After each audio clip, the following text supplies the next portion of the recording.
Halo,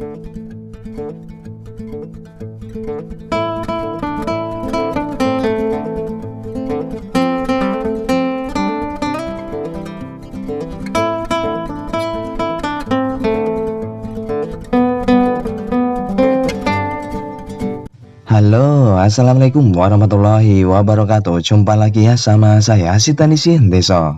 Gimana kabar sobat semua? Baik-baik saja ya. Oke, kali ini kita akan bahas servisan masuk.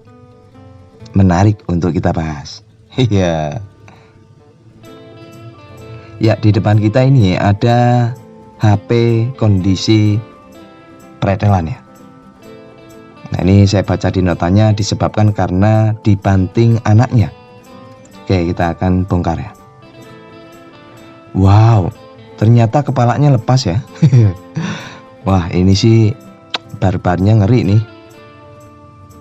Kita coba lihat untuk di bagian yang lain. Jadi ini Vivo Y12 ya. Masya Allah, ini sudah kondisi seperti ini.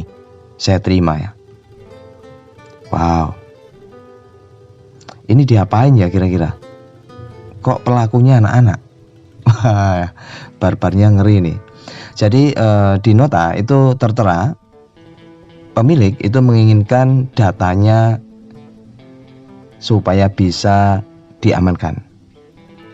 Namun jika saya melihat kondisi fisik seperti ini ya Allahu a'lam ya, kita hanya berusaha. Ya, untuk di bagian mesin bawah masih segelan. Wow, ini sih parah nih. Oke, kita akan coba buka baut ini ya. Kita akan lihat ke bagian mesin. Dan saya tidak melihat adanya tombol power ya. Fleksibelnya nggak ada. Wow, perhatiin di penutup kaleng mesinnya itu sudah nggak berbentuk ya, peot sana sini. Nah, ini efek benturan. Masya Allah. Perhatiin, ini rumah untuk konektor SIM-nya pun lepas ya. Wow, ini dibanting, dilempar atau dipukul ya. Bisa kondisi seperti ini.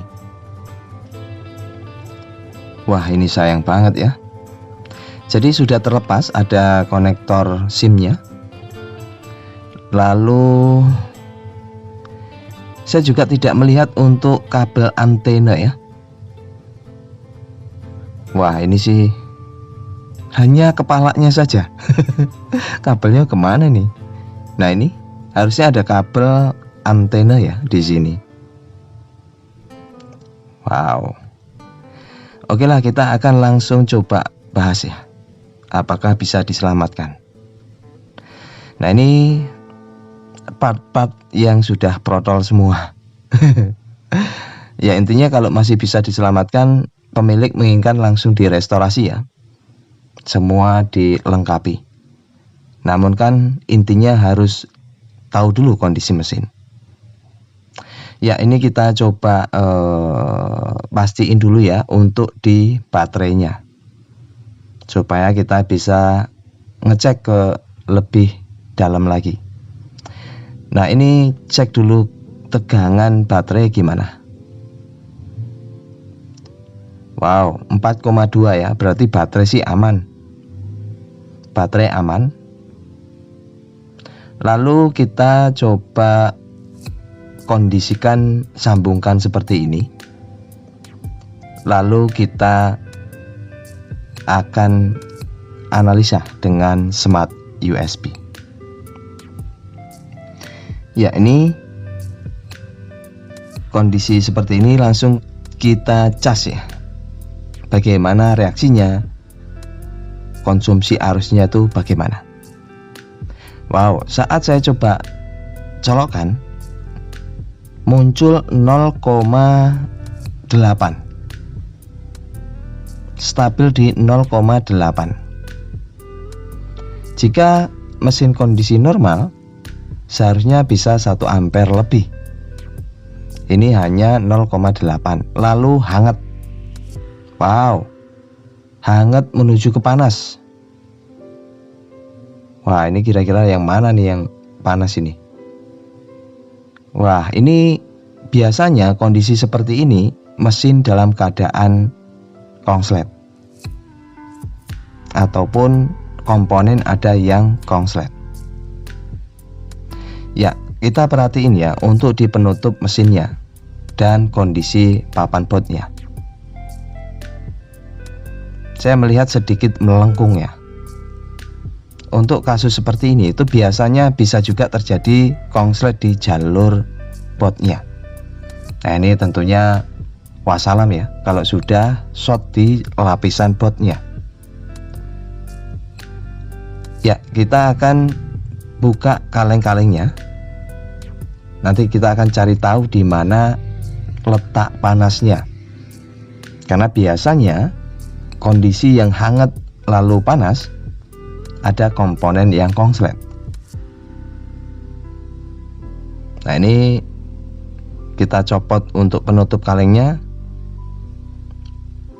Untuk nyopot penutup kaleng bisa menggunakan tang ataupun blower ya. Namun jika menggunakan tang seperti ini, hati-hati, pelan-pelan saja. Ya, ini area bagian sinyal sudah kita buka penutupnya. Lalu, wow. Jadi untuk ini di area IC power ya, itu sudah tengah penutup kalengnya. Mungkin efek dari benturan ya, sehingga saking kerasnya dia sudah jengat sendiri. Biasanya itu kalau penutup kaleng jengat itu udah benturannya keras banget. Nah, ini tinggal simpel, kita tinggal angkat, jengatkan, dan buang penutup kalengnya. Karena kalau masih dalam keadaan tertutup kaleng lalu hangat, kita nggak bisa detek ya di mana komponen yang panas. Itulah tujuannya kita harus angkat penutup kaleng bagian mesin. Oke, setelah itu kita akan pastiin kembali ya dengan cara dicas.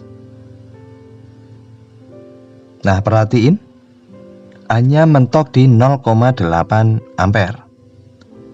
Tidak jalan arus pengisiannya. Namun saya dapati ini hangat ya. Hangat. Oh. Wih, panas. Di sini bagian yang panas nih.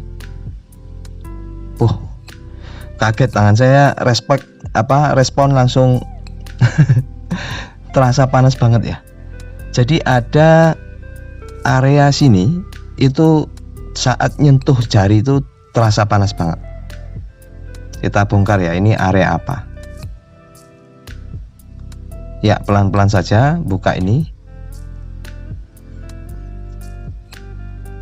Wow. Ya, ternyata ini CPU. Ciri-cirinya biasanya ada thermal pasta ya, atau seperti inilah untuk penahan panas. Itu bisa tembus ya saat dicas tadi terasa panas. Wah, ini sih ini sih parah nih. Ya, MediaTek ya. Jadi beliau ini menggunakan chipset MediaTek Vivo Y12. Wah, kita coba kembali ya untuk memastikan sumber panasnya itu berasal dari mana. Kita coba cas. Awalnya biasa-biasa aja, hangat. Dibiarkan terus. Boom. Wow. Ini panas banget. Wah, parah nih. Kalau sudah ke CPU yang panas, kesimpulannya saya nyerah. Karena ini tentunya proses panjang dan juga belum tentu worth it ya. Wah, mudah-mudahan pemilik nonton. Jadi kesimpulannya yang saya dapati, mesin ini dalam keadaan CPU konslet. Nah, ini biasanya efek memang benturan, sehingga terjadinya CPU itu rusak, konslet. Dan biasanya bukan di jalur, tapi di CPU. Ini jika CPU kita angkat, otomatis hilangnya panasnya hilang ya. Karena sumber yang paling panas itu di CPU. Padahal umumnya itu yang sering kena saat konslet itu di IC power. Itu jika kasusnya masuk air. Namun jika jatuh, ya bagian mana yang kena ya itulah komponen yang bermasalah ya. Nah ini apesnya itu CPU yang kena. Wah ini sih saya nyerah ya. Saya akan susun kembali dan saya pastiin ini sangat tidak worth it ya. Belum kita mesti perbaiki konektor SIM-nya, beli frame-nya, beli kabel antena, lalu beli fleksibel tombol power, LCD-nya, perbaiki CPU-nya. Itu tidak worth it. Ya, ini kesimpulannya dan mudah-mudahan pemilik nonton. Oke, itu saja ya. Semoga bisa dicari manfaat dan terima kasih atas supportnya selama ini. Tetap semangat, jaga kesehatan selalu. Bye-bye. Assalamualaikum warahmatullahi wabarakatuh.